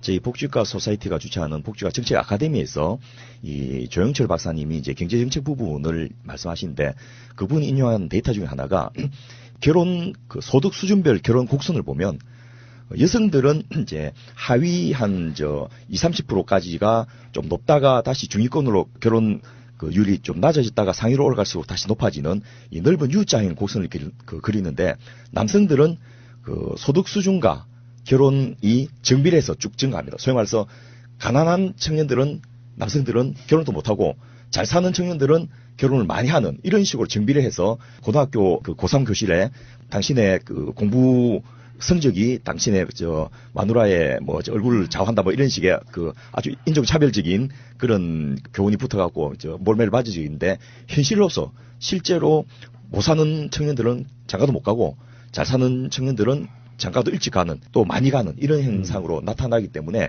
이 77만 원 세대라는 것이 청년층 내부의 심각한 소득 양극화를 나타내고 그것이 결국 저출산도 굉장히 기여하고 있다 이렇게 볼 수 있다. 근데요 하나는 우려할 만한 부분이 하나 있다고 생각해요. 사람이 사회적으로 이건 잘못됐다는 의미에서 77만 원이잖아요. 88만 원도 그렇고. 근데 이게 일반화되면 있잖아요. 그렇게 줘도 된다고 인식하는 부분이 생겨요 또. 그리고 또 이제 문제가 생기는 게 77만 원 세대라고 청년을 이렇게 상징을 하게 되면은 그 이상 청년들은 너희는 77만 원 이상 받네? 괜찮게 사네? 이런 인식을 또 주는 것 같더라고요. 그러니까 아까 우리 정채원 연구원께서 정확하게 잘 지적해 주신 것 같아요. 그러니까 77만 원 세대라고 하는 이 용어의 핵심적인 개념, 이 용어가 표현하고자 하는 것은 청년 세대 내부의 심각한 불평등을 나타내고자 하는 거잖아요. 네. 그러니까 청년들이라고 하는 것이 지금 여기서 말하는 청년은 30세 미만인데 세상에 나와서 취업을 하더라도 아직은 경제활동을 한 기간이 그렇게 길지가 않을 텐데 대부분은 그죠. 그럼에도 불구하고 거대한 격차가 난다는 거 하는 거 아니겠습니까? 그 지난 수년 동안의 추세를 봤을 때 오히려 상위 20% 청년들은 소득이 꾸준히 늘고 있고, 근데 그에 반해서 하위 20% 청년들은 꾸준히 소득이 오히려 줄고 있어서 이 상위 20%하고 하위 20% 청년 간의 격차가 더 벌어지고 있는 이 심각한 문제점을 지금 지적하는 거죠. 77만 원 받는 사람이 분명히 존재하는 건 사실인 거고, 그게 소수라고 할지라도. 근데 여기서는 두 가지가 하나 더 등장해야 되잖아요. 첫 번째, 최저임금에 관련된 부분. 그리고 하나는 최저생계비 관련된 부분. 이게 뭔가 맞아야 되는 부분이 있잖아요. 그러니까 실제로 필요한 최저생계비라고 하는 것이 제가 알고 있기에 대충 한 160만 원에서 170만 원 사이 정도 되는 걸로 알고 있는데 그 반도 못 벌잖아요. 그렇습니다. 실제로 2017년 가계금융복지조사라는 것이 이제 통계청에서 공적으로 하는 조사인데요. 거기서 보면 이 전체 청년들의 상당 숫자가 이제 최저생계비에 못 미치는 이 소득을 갖고 있는데 더 큰 문제는 이 청년들의 부채가 굉장히 급속하게 증가하고 있다는 겁니다. 단순히 돈을 못 벌고 가난하다는 걸 넘어서서 인생의 출발선에서부터 엄청난 부채를 지고서 출발한다는 것인데요. 30세 미만 가구의 부채 보유액이 평균적으로 2,385만 원인데 전년 대비로 물경 41.9%나 거의 50% 가까이 증가를 했습니다. 특히 중요한 것은 이 전체적인 우리나라 그 세대들의 2010년부터 2017년까지 한 7년 사이에 부채 증가율이 평균 52.1%인데 이 30세 미만 청년의 부채 증가율은 물경 154%. 그러니까 3배 이상 증가를 많이 한 거죠. 양극화, 소득의 양극화가 연령별로 점점 심각해지고 그중에 특히 청년들은 부채의 양극화가 여기겠죠. 그럴 것 같습니다. 예, 증가하는 이런 게 굉장히 심각한 문제 같습니다. 저는 이런 생각해 봅니다. 시대의 역사 흐름 속에 어차피 자본주의는 나쁜 의미로든 좋은 의미로든 빈익금 부익부가 가중가 될 수밖에 없어요.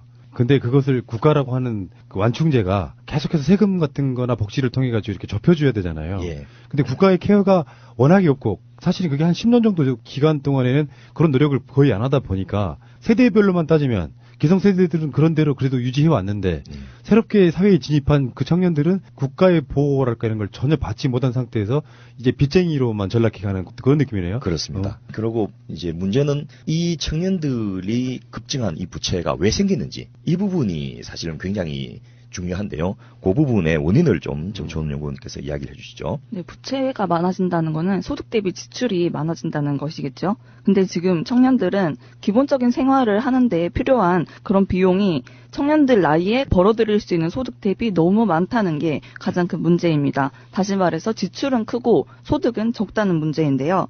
먼저 지출을 보면은 청년들이 가장 많이 지출하는 금액은 등록금 문제를 들 수가 있는데요. 우리나라의 연평균 대학 등록금은 사립대 기준으로 약 926만 원이고 국공립대 기준으로는 약 517만 원으로 OECD 평균 네 번째로 높은 등록금을 부담하고 있습니다. 저도 어제 친구를 만나서 갑자기 얘기를 하다 보니까 우리가 대학 때 얼마나 돈을 많이 썼는지를 한번 계산을 해봤는데요. 저는 문과여서 그 한 학기당 350만 원이었고 제 친구는 이과여서 480만 원이었는데 이게 1년 단위로 하면은 제 친구 같은 경우는 960만 원, 거의 1000만 원 정도잖아요. 이걸 이제 4년 하면은 4천만 원이 등록금으로 사용이 되는 거예요. 등록금만? 네, 등록금은 4천만 원이 되는 건데, 그래서 이걸 그럼 어떻게 갚을까? 한 달에 50만 원씩 갚는다고 치면은 한 7년이 있어야 돈을 갚게 되더라고요. 그런데 이건 순수한 원금이고, 만약 우리가 학자금 상환을 받았더라면 여기에 이자까지 더 갚아야 되는 그런 상황인 거죠. 그래서 생각해보면은 거의 한 7, 8년간 통장에서는 계속 마이너스였다가 한 7, 8년 지나면은 그제서야 통장에서 0부터 이제 시작을 하게 되는 그런 상황인 거예요. 그래서 이런 등록금 문제도 가장 큰 문제인데 또 단지 등록금만 또 지출이 되는 게 아니잖아요.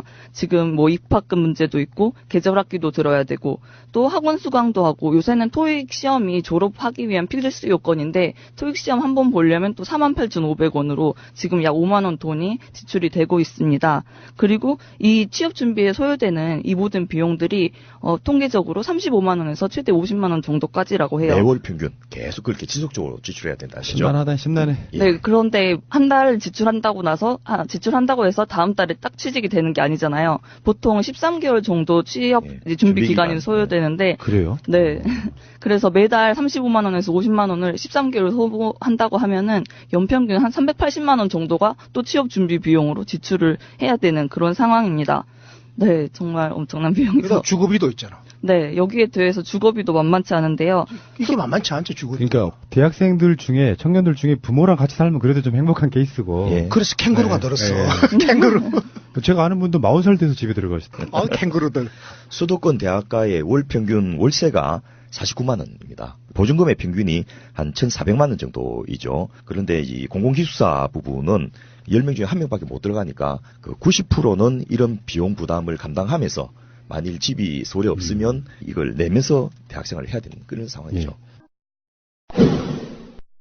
다담네이처 간장게장, 양념게장, 새우장 품평회를 시작하겠습니다. 굉장히 잘 담갔어요. 짜지 않게. 달지도 않았어요. 예, 그 천연 재료만 사용했기 때문에 정말 무서운 자식이었어요. 밥을 먹은 상태였어요. 근데 먹는 척만 해야지 했는데 정신 차리고 보니까 햇반 2개를 먹었어요. 저 같은 경우에는 새우장을 되게 좋아하는데 사 먹으면 1인분 새우가 한 4개 정도 나오는데 15,000원 정도 하거든요. 1.3kg짜리를 구매를 하시면 며칠은 먹을 수 있는 너무 맛있어서 제가 새우장만 3개를 구매했습니다. 엄청 큽니다. 국산 재료. 전통 방식의 양조간장. 화학적인 거 없고 단맛과 짠맛을 많이 줄인 상태에서 굉장히 자연스럽게 먹는 고급스러운 그런 맛. 바로 다담네이처의 간장게장, 양념게장, 새우장이었습니다. 070-4062-7779 와, 셀카봉 고급스럽다. 엑서리스 셀카봉 몰라? 유희열이 꽃보다 청춘에서 사용해서 화제가 된 그 셀카봉 말이야. 셀카봉이 다 같이 뭐가 달라? 뭐야? 이거 비주얼부터 다르잖아. 싸구려 셀카봉이 아니네?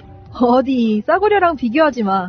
예술의 나라 프랑스가 만든 최고급 셀카봉이야. 난 스마트폰 말고 디카도 되는 셀카봉 있었으면 좋겠어. 엑서리스는 3kg DSLR까지 가능하단 말이야. 오. 그리고 어떤 크기의 핸드폰도 셀카 촬영이 가능하다고. 근데 이거 어디서 사는 거냐? 액션스튜디오.co.kr 또는 포털에서 엑서리스를 검색해봐. 홈페이지에서만 특가 판매 중이야. 이거 방송 준비 안 하지? 그런데 엑스레스가 뭐냐? 셀카 마니아라면 누구나 갖고 싶은 셀카봉. 럭셔리하네요. 엑소리스 홈페이지로 오시면 50% 이상 할인된 가격으로 구입하실 수 있습니다. 엊그저께 보도를 보니까 박원순 서울시장이 국회에 있는 모 토론회에서 국공립대학의 등록금을 궁극적으로는 영원, 서울대 폐지 이런 이야기까지 했더라고요. 물론 이제 본인의 안이고 생각일 뿐이지만 저는 그 이야기를 들으면서 보수 쪽에서는 이런 얘기 하겠구나, 정신 나간 소리 하고 있네라고 할지 모르지만 사실상 여러 가지 원인이 있긴 하지만 뭐 직장이 양구해지는 문제라든지 다 있긴 하겠지만 그 시장이 공부하는 것부터 빚을 지기 시작한다는 건 굉장히 문제인 거잖아요. 그럼요. 그런 면에서 보면 청년들이 봤을 때 정초원 연구원도 지금 이제 대학을 졸업하신 분인데 그런 식으로 국공립대학이 아예 등록금이 없는 상태가 된다 그러면 어떻게 될 것 같으세요? 저는 우리나라 같은 경우는 돈이 많기 때문에 사람들이 거기에 더 들어가야 된다는 그런 생각이 더 있는 것 같아요. 뭐 물건을 살 때도 가격이 비쌀수록 질이 높고 뭔가 나를 표현할 수 있는 그런 느낌이라고 생각을 하듯이 이만큼의 등록금을 내고 그 학교에 들어갔다는 것 자체가 나를 표현하는 수단이 돼서 그래서 거기 학교에 들어가지 못하면은 그것만으로 내가 되게 자격이 없는 사람이다 이런 인식을 주는 것 같습니다. 그래서 만약에 등록금이 0이라면은 이제 장벽이 없는 상황이 되잖아요. 그러면 굳이 그 학교에 들어가야 된다는 그런 가치가 생길까 그런 의문이 들어요. 그러면서 등록금이 0원이 되면 진학률도 자연스럽게 낮아지지 않을까 그렇게 생각합니다. 프랑스는 실제로 6.8 학생혁명 이후로 솔본 대학이라든지 이런 뭐 파리 대학이라든지 이런 개념이 없어져 버렸죠. 파리 1대학. 예, 파리 1대학, 3대학, 7대학 뭐 이렇게 해가지고 그야말로 그 박원순 시장이 상징적으로 말했던 서울대 폐지론과 비슷한 실질적인 그런 형태를 구현을 했고요. 또 그 대부분의 대학이 국립이고 공공에서 운영하다 보니까 학생들의 그 대학에 들어가는 등록금이라든지 이런 개념 자체가 없는 거죠. 그래서 학생이니까 학생회비는 1년에 한 이제 40만 원 낸다고 하더만요. 근데 대학에 다니는 것은 결국 궁극적으로 국가 서비스 일환이니까 국가가 대학원 석사 박사까지 다 제공해 주는 것이 기본적인 것이 뭐 프랑스뿐만 아니고 대부분의 유럽들의 일반적인 현상이라고 볼 수 있습니다. 청년들이 저소득에 관한 문제 어쩌면 가장 근본적인 문제이기도 하잖아요. 예. 빚이 있더라도 월급들을 많이 주는 어떤 직장을 다 다니게 되면은 그거 금방 갚을 수 있는 건데 77만 원 벌어갖고 대학 학자금 1억 원 되는 걸 언제 갚아요? 말씀하신 두 번째 문제가 이제 첫 번째는 청년들의 지출 자체가 너무 많다는 것이 첫 번째 문제고요. 두 번째 청년 빈곤의 문제는 소득 자체가 너무 적다는 것입니다. 네, 그래서 그리고 소득 문제가 바로 금수저, 흑수저 논란을 일으키는 가장 큰 문제라고 생각하는데요. 앞서 말씀드렸던 지출은 모든 청년이 지금 이것도 문제이긴 하지만 모든 청년이 똑같이 부담해야 되는 지출액인데 소득은 그러면 다 어떻게 감당을 하느냐. 가장 일반적인 것은 아르바이트인데요. 근데 청년들은 학교 수업을 들어야 되기 때문에 하루 종일 아르바이트를 할 수가 없어서 보통 하루에 5시간 정도를 아르바이트를 합니다. 작년 최저임금 6,470원을 기준으로 하루에 5시간이면은 32,000원 정도를 벌 수가 있는데요. 한 달 평균 근무일이 22일 정도 되니까 한 달에 약 66만 원을 벌 수 있는 거죠. 그런데 아까 등록금 4천만 원, 주거비도 4천만 원, 그리고 취업준비비 400만 원 정도 되는 걸 합하면 이걸 어떻게 한 달에 66만 원으로 감당을 하겠어요. 그러니까 공부할 시간에도 일을 해야 되는 거죠. 아니면 부모의 경제력에 기대거나 안 되면 빚을 내는 그런 상황입니다. 그래서 소위 금수저를 물고 태어난 소수의 청년들 외에는 다 공부할 시간에도 일을 해야 되고 빚쟁이가 돼야 되는 거죠. 그런데 그렇다면 이 문제가 여기서 그치냐. 노동시장으로 나갔을 때 그 공부할 시간에도 일을 한 청년들이 얼마나 많은 스펙을 쌓을 수가 있겠어요. 이 청년들은 다시 또 저임금 이 일자리로 가고 공부할 시간에 부모의 경제력에 기대서 계속 열심히 공부해서 준비한 청년들은 좋은 직장으로 가면서 이 격차 문제가 계속 유지가 되는 그런 상황입니다. 저는 이 이야기를 듣고 더 암울한 게 뭐냐면 청년이라고 하는 건 특히 뭐 아동도 마찬가지고 학생도 마찬가지지만 국가의 미래잖아요. 이 청년들의 이 문제를 해결하지 않으면 다음에 올라오는 청소년들 어린이도 다 똑같은 상태로 몰릴 거 아니에요. 예. 태어나는 것은 자기가 결정할 수는 없지만 미래를 예견할 수 있다면 나는 안 태어나고 싶을 것 같아요. 뭐 대한민국이란 나라에. 그러니까 그 부모들이 자식들을 안 낳아버리는 악순환이 계속 그렇죠. 반복되는 거죠. 합리적인 경제적 선택의 결과입니다. 저출산은. 그래서 이 문제에 이제 답도 같이 있다고 저는 볼 수 있는데요. 방금 정치원 연구에서 이야기했지만은 이 청년들의 소득이 적은 것은 뭐 학생 시기를 마치고 취직을 한다 하더라도 첫 번째 취직이 너무 어렵다는 겁니다. 그래서 지금 그 가장 최근에 나온 조사에 따르면 우리나라의 청년 실업률이 외환위기 이후 최고 수준이라 하는데 체감 실업률의 물경 23.4%, 거의 4분의 1은 취직이 안 된다는 그런 상황입니다. 그래서 굉장히 취직하기가 굉장히 어렵고 또 다른 통계에서는 뭐 18년 만에 청년 실업률이 최고 수준이다 이렇게 할 정도이고요. 물론 이것은 문재인 정부가 잘못한 게 아니고 이명박 박근혜 정부 때 해야 될 일 안 함으로써 생긴 그런 현상 중에 하나고요. 두 번째는 요행이 취직한다 하더라도 비정규직이 되거나 너무나 저임금 일자리이기 때문에 별로 생활에 도움이 안 된다는 거죠. 그래서 전체적으로 우리나라의 그 저임금 근로자의 비중이 연령별로 다양한데 피크가 양쪽이 피크가 있습니다.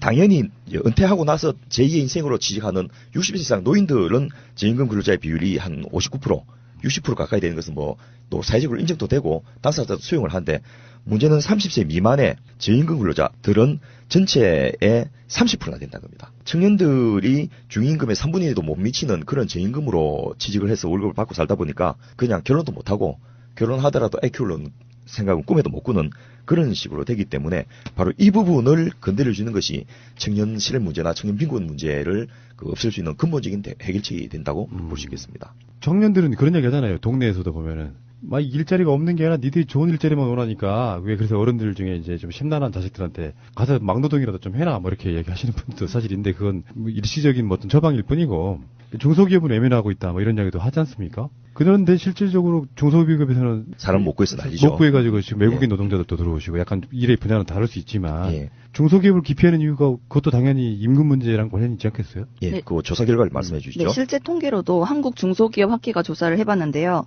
청년들이 중소기업을 왜 꺼려하는지 첫 번째는 급여가 낮기 때문이고요. 둘째는 근무 환경이 열악해서입니다.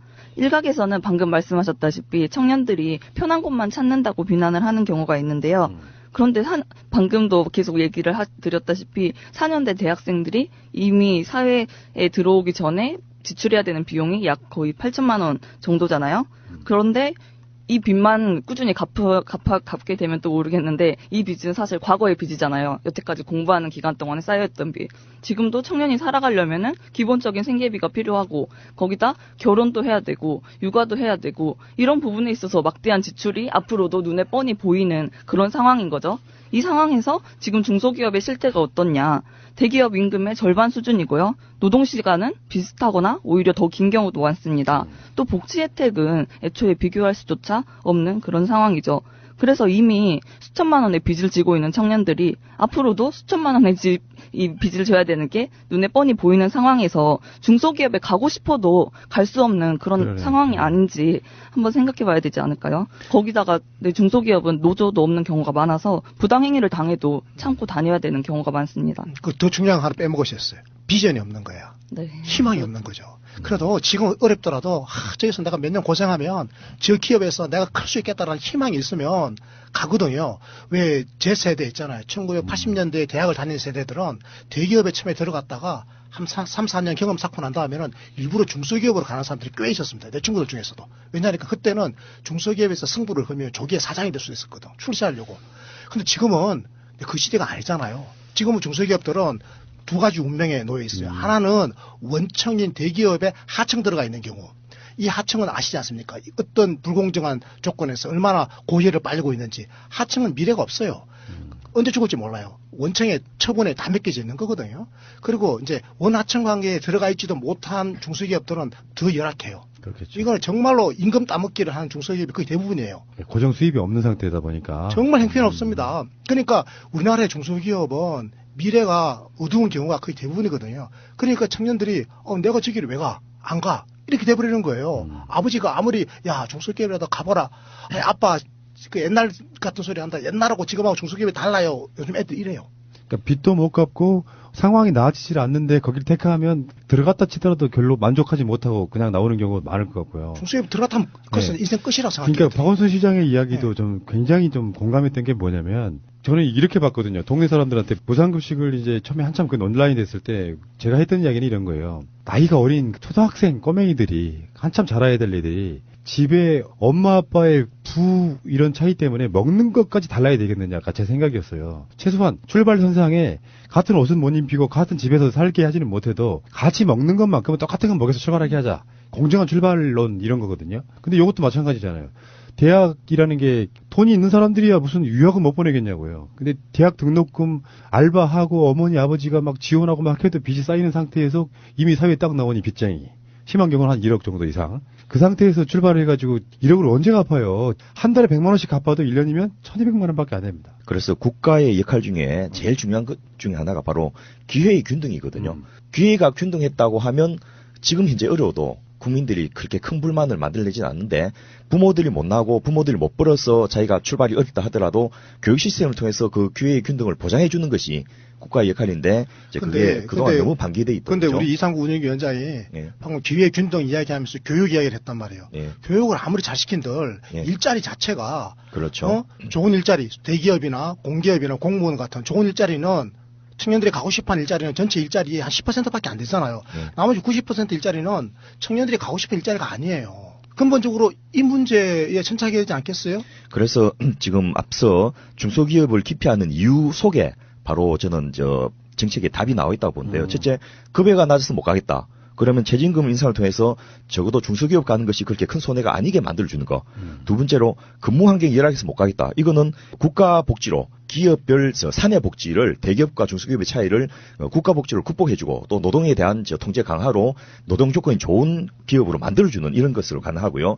세 번째, 네 번째가 뭐냐면 이 사회적으로 인정받기 어려워서 또 미래에 대한 비전이 부족해서 이런 부분은 사실은 대부분 공정거래, 이 경제민주화의 영역입니다. 소위 말해서 가족 중심의 경영 구성진이나 또 중소기업이 중견기업이나 대기업으로 크지 못하는 가장 큰 이유가 바로 재벌 대기업들의 갑질인데 그런 부분을 바로잡는 것이 김상조 공정거래위원장이나 홍종학 중소기업 벤처부 장관의 역할이지 않습니까? 이 부분의 역할이 제대로 된다면 중소기업을 기피해야 될 이유가 없어지는 거죠. 실제로 독일에서 마이스트 고등학교에 대한 인기가 굉장히 높은 이유 중에 하나가 인문계 고등학교를 나오고 4년 일반 대학을 졸업하고 그 석사 박사를 하는 것보다 마이스터 고등학교 나와가지고 바로 취직해서 충분히 수익을 올리고 나중에 일정 정도 직장 근무하다가 다시 이 전문가 과정으로 2년제 전문대학원 과정을 더 마치고 나와서 사는 그 사람들의 두 불의 삶이 10년 뒤, 20년 뒤에 별로 차이가 없다는 겁니다. 그런 식으로 국가가 보장해주면 중소기업을 기피해야 될 이유가 없어지는 거죠. 근데 제 이야기 들어보니까 지금 현재 그 20세에서 25세까지 청년들이 꽤 많이 태어난 세대 중에 하나라면서요. 현재 청년 일자리 정책 같은 것들을 일자리가 많이 늘어난다고 해도 이제 어려운 부분이 있다면서요. 인구 구조학적으로. 이 부분에 대해서 우리 정채원 연구원 공부 좀 해봤어요? 근데 저는 시기적으로 인구학적인 문제가 있는 것은 분명하다고 생각을 하는데요. 하지만 저는 이게 한편으로는 책임 회피를 위한 하나의 변명이 아닌가 이런 생각을 합니다. 왜냐하면 인구학적 문제가 주요 원인이 되려면 적어도 노동시장이 구조적으로 원활하게 작동하는 과정에서 사람이 많이 태어나서 일자리 수가 부족해야 되는 상황인 것 같은데 지금 문제는 이미 청년들이 학생 때부터 많은 경제적인 부담을 지고 있는 상황에서 여태까지 이 정부와 사회가 만들어 놓은 노동시장의 이중 구조 문제, 정규직과 비정규직 격차, 대기업과 중소기업 간의 격차, 이런 격차와 불평등의 문제로 인해서 청년들이 노동시장에 들어가는 것 자체를 무서워하고 주저하고 있는 그런 상황인 것 같습니다. 그래서 이게 과연 단지 인구가 감소하면 해결되는 문제인지 또 다른 피해자가 생기는 건 아닌지 그걸 고민해 봐야 되지 않을까요? 그런 근본적인 문제를 인정하더라도 실제로 지금 21세에서 25세까지의 청년들은 바로 베이비붐 세대가 자녀를 놓은 그 자녀들이거든요. 그래서 100만 명 내지 110만 명 태어나던 세대들이 자녀를 놓으니까 지금 21세부터 25세까지가 한 70만 명 정도 되는 거예요. 근데 문제는 지금 현재 15세 이하는 50만 명 이하고요. 10세 이하는 40만 명 이하입니다. 작년에 39만 명이 태어났습니다. 그래서 문재인 정부에서 한 5년만 잘 버텨주면 또 그 다음 정부에서 조금만 참아주면 사실은 이제 그 청년들의 인구 자체가 줄어들기 때문에 현재 수준의 고용만 유지되어도 그 굉장히 청년 실업 문제 정도는 상당히 해결돼 준 가능성이 있다는 겁니다. 그러니까 그게 지금 잘 한번 보세요. 두 분 이야기를 종합해보면 대체적으로 지금 그림이 그려지거든요. 그러니까 우리 정청원 연구원은 청년답게 청년의 시각에서 굉장히 비판적으로 지금 바라보고 있는 거예요. 청년의 숫자가 지금 70만 명이 배출되었던 아니면 50만 명이 배출되었던 그거 이전에 근본적으로 지금 일자리의 90%를 청년들이 가기 싫어하는 일자리로 만들어 놓은 이 경제와 산업의 양극화 구조를 누가 만들었냐? 기성세대가 만들었지 않았느냐? 지금 이걸 문제를 제기하고 있거든. 그래서 이걸 고쳐달라는 건데 그래, 일단 고쳐야지, 이제. 고쳐야 되는데, 문재인 대통령 입장에서 보면, 갑자기 나보고 어떡하라고, 이제 이런 이야기가 나오는 거예요, 지금. 정부의 이야기 한다는 것보다는 오히려 기성세대들한테 하는 이야기. 그럼요. 근데, 예, 우리 또 이상구 운영위원장께서 이 청년들의 연령별 구성을 보니까, 지금부터 문재인 정부 기간 한 5년 동안이 청년들이 가장 많이 노동시장으로 나오는 때다. 그러니까 문재인 정부가 정말로 엄청난 성과를 내더라도, 현상적으로는 취업자 수도 늘어나지만, 또 실업자 수도 그만큼 같이 늘어난다. 실업률이 줄어들지를 않는데 그렇게 되면 정치적으로 비난을 퍼부을 거 아닙니까? 그러면 문재인 정부 입장에서는 이 억울한 거예요. 자, 그러면은 제가 믿고 있고 사실은 우리나라에 이런 것들을 다 끌어가는 곳이 저는 복지국가 소사이어티라고 보는데 만들어내는 해결책이랄까? 이런 게 있을 것처럼 보이거든요. 하루 이틀 된 문제가 아니고 수십 년간의 적폐가 쌓여있고 구조적인 문제가 있기 때문에 이것을 단순하게 한두 개 정책으로 해결할 수 있다라는 말을 한 사람은 그 100% 거짓말쟁입니다. 그렇죠. 예. 그래서 그런 말을 한 사람은 일단 무조건 표를 찍어주면 안 되는데요. 일단 차선이라든지 말씀하셔야 돼요. 예, 그렇습니다. 예. 이 방금 이야기했던 청년 실업이나 청년 빈곤의 문제를 구조적으로 살펴보면 생활비가 지출이 점점 늘어나는데 노동소득은 부족하고 그러다 보니까 청년들의 부채는 증가하고 또 부채가 증가돼서 그 상대적으로 똑같은 소득이라 하더라도 지출 관련된 그 부담이 점점 증가되는 상태에서 소득이 계속해서 부족해지니까 청년 부채가 다시 증가되는 이런 이제 악순환 비셔스 사이클을 돌게 되는데 이런 것을 단계발로 그 끊을 수만큼 끊어주면 이 문제가 상당 부분 소프트 랜딩, 연착륙이 가능해진다는 겁니다. 그 방법이 예를 들면 첫째, 반값 등록금 문제. 지금 시행한다고 했지만은 실효성이 적지 않습니까? 그래서 박원순 시장이 그 마치 이 서울시립대학교에서 하듯이 좀 더 실질적인 실효성 있는 등록금 정책. 그런 것을 한다면 3조 9천억 현재 들어있는 돈을 가지고도 훨씬 효과적으로 그 등록금 부담을 줄이는 게 가능하거든요. 최근에 문재인 대통령이 입학금 문제 거론하고 나니까 몇 개 대학에서 선도적으로 일단 국립대학부터 입학금 폐지가 나왔지 않습니까? 그것만 해도 신입생들한테 굉장히 큰 이득이 되는 거거든요. 학부모들한테 얼마나 그 부담이 줄어들겠습니까? 그런 식으로 현재 지출되고 있는 반값 등록금 정책이 사립학교 대학들의 재단 배불리기 사업이 아니고 실제로 학생들의 부담을 줄여주면서 줄어든 만큼 그 부모들이 내야 될 이 등록금의 비율을 줄여두는 그런 정책으로 전환하는 것이 필요하고요. 네, 저는 여기에서 또 덧붙이고 싶은 게 지금 등록금이 책정돼 있는 기준과 근거를 공개를 했으면 좋겠습니다. 원가 공개 같은 거. 네, 그래서 학생들이 감당할 수 있는 수준에서 적정하게 책정이 일단 다시 돼야 되는 것 같아요. 그래서 등록금을 적어도 내가 공부하는 데 드는 비용만큼은 부모의 소득에 기대지 않고 내가 감당할 수 있는 만큼의 그 정도 비용이 등록금으로 만들어져야 되지 않을까 그렇게 생각합니다. 저는 반대입니다. 등록금을 최소한 대학교 졸업하는 것까지 무상으로 하는 게 저는 맞다고 생각하고요. 그거는 국가가 국가를 위한 투자이기 때문에 그러니까 원가 공개 문제가 아니고 이건 원가 공개해야 될 문제가 아니에요. 거기 그 프레임에 빠지면 결론적으로 말해서 계속 등록금 내야 되는 부분이 생겨서 원천적으로 지금 졸업하셨으니까 좀 억울하신 거죠, 지금. 근데 대학교 졸업까지는 무상으로 하고 대신에 대학 정도는 굉장히 졸업도 어렵게 만들어줘야 된다고 생각해요. 네, 저도 장기적으로는 그 부분에 정말 동의를 하는데요. 그 과정에 있어서 적어도 지금의 등록금 이 350만 원, 480만 원이 어떤 기준에 의해서 이렇게 우리가 내야 되는지는 저희가 내고 있는 학생들이 알아야 되지 않을까요? 핸드폰 원가처럼 공개를 해야 되는 거 맞죠? 네.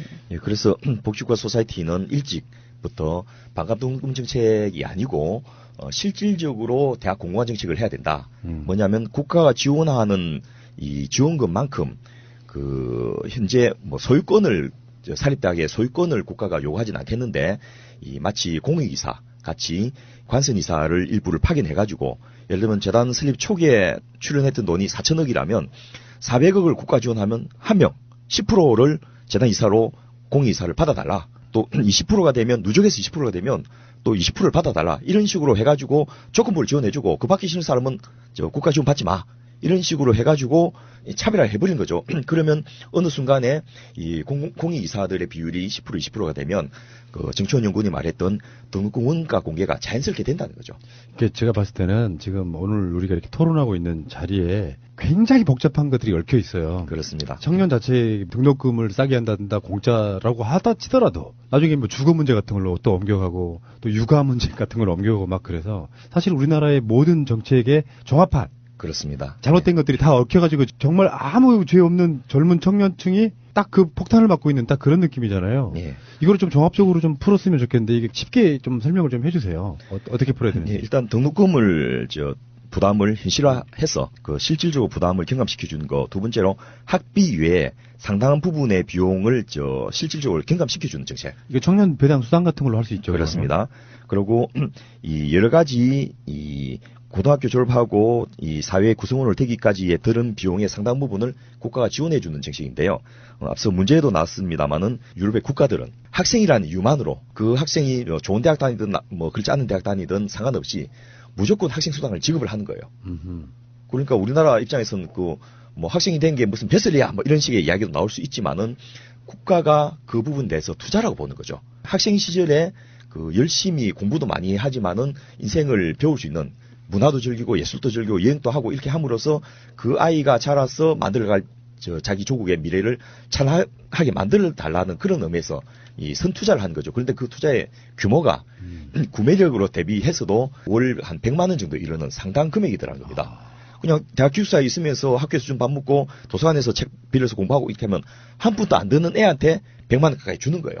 그 돈으로 유럽 여행 다니고 애인하고 공연 보러 다니고 자꾸 저렇게 이야기하면 자꾸 이야기하면 이상호 선생 욕 먹어요. 자꾸 같은 이야기 한다고. 아직도 뭐한 미래? 꿈 같은 이야기 한다고. 지금 우리가 지금 학생 수당 이야기할 단계는 아닌데 이제 겨우 아동 수당 시작했는데. 예. 네. 저는 이 수당 아까 배당도 얘기하셨는데 이것도 필요하긴 하지만 동시에 같이 이루어져야 될 게 사실 수당이나 배당을 주더라도 청년들이 이걸 가지고 학원에 갈 수밖에 없는 게 지금 현실이거든요. 그래서 이 부분을 저는 건드려야 되는 것 같아요. 그래서 기업이 진짜 필요로 하는 직무 능력이 무엇인지를 알려주고 청년이 그에 맞는 스펙을 쌓을 수 있게 해야 이 기업과 청년들 간의 직무 불일치와 같은 면들이 해소되고 또 청년 입장에서도 불필요한 스펙을 쌓는데 과도한 비용을 쓰지 않을 거라고 생각합니다.